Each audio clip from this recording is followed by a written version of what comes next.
Okay, what if we could fix diseases before they even start? I'm not talking about just treating symptoms. I mean literally going in and rewriting the faulty code in our DNA.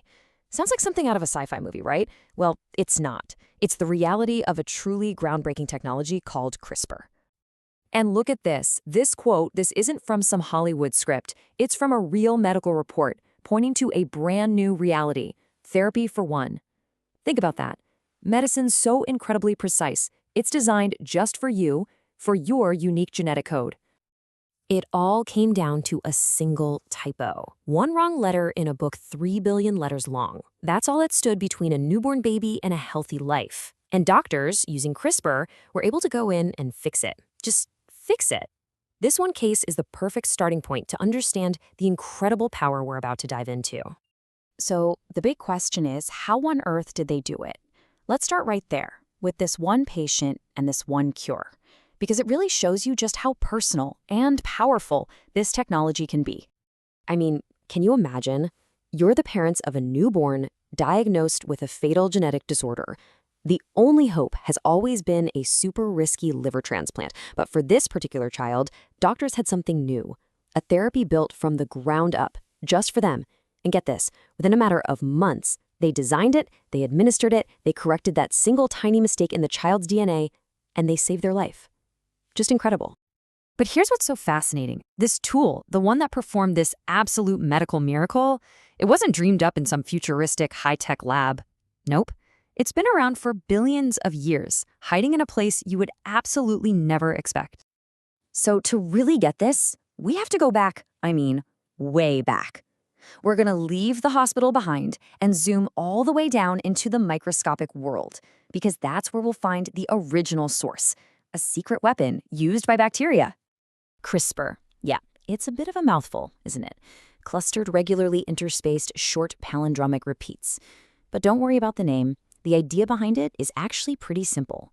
It's basically an ancient immune system that bacteria have. For ages, they've been using it to fight off viruses. And what we figured out is how to borrow it, how to wield it for ourselves. Okay, probably the best way to wrap your head around this is with a simple analogy.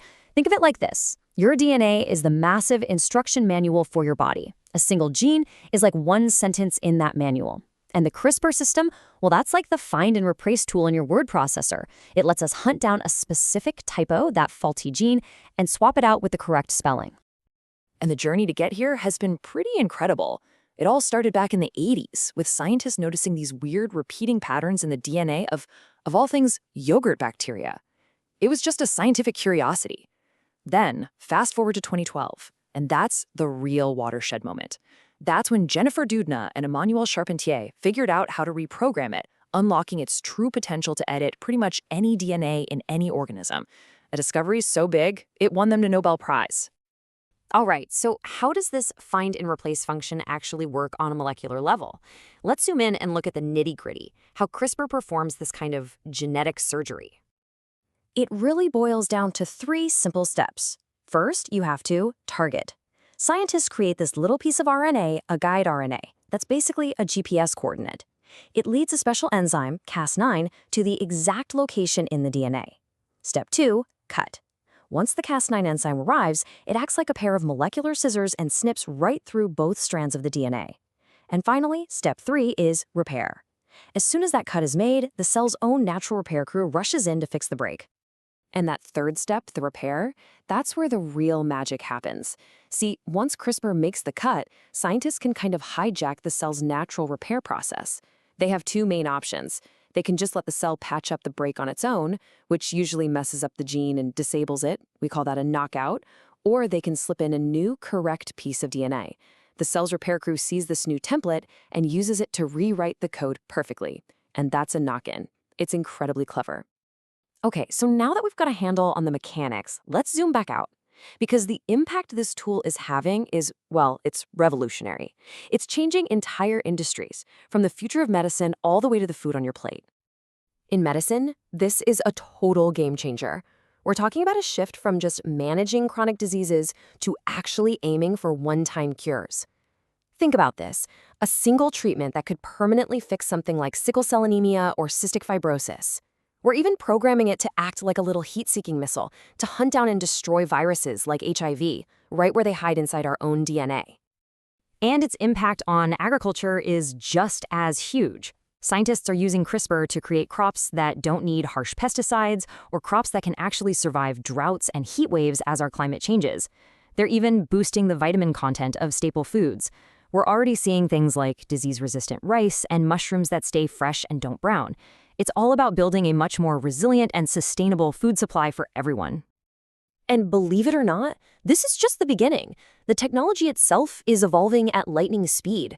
We've already got newer versions like prime editing, which is like an even more precise search and replace tool. We're using it to build incredibly sensitive diagnostic tests for viruses like COVID-19. And now, AI is getting in on the action, with tools that are automating and massively speeding up the design of new gene therapies. It's just wild. But of course, a tool this powerful has another side to it. It doesn't just raise our hopes. It raises some really profound questions.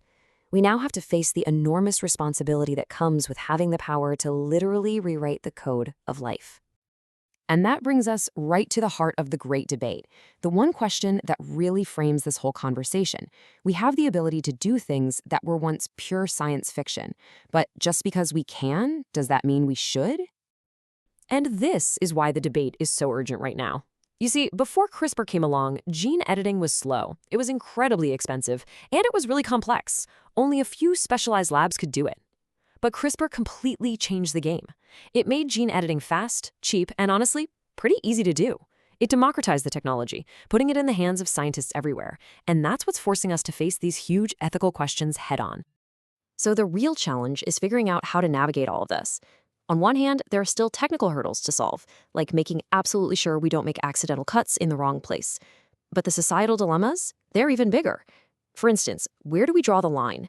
Editing the body cells of one person to cure their disease seems one thing, but what about editing sperm, eggs, or embryos? That's called germline editing, and it means the changes would be passed down through all future generations, forever. And that, of course, opens the door to fears of designer babies in creating a world of genetic haves and have-nots.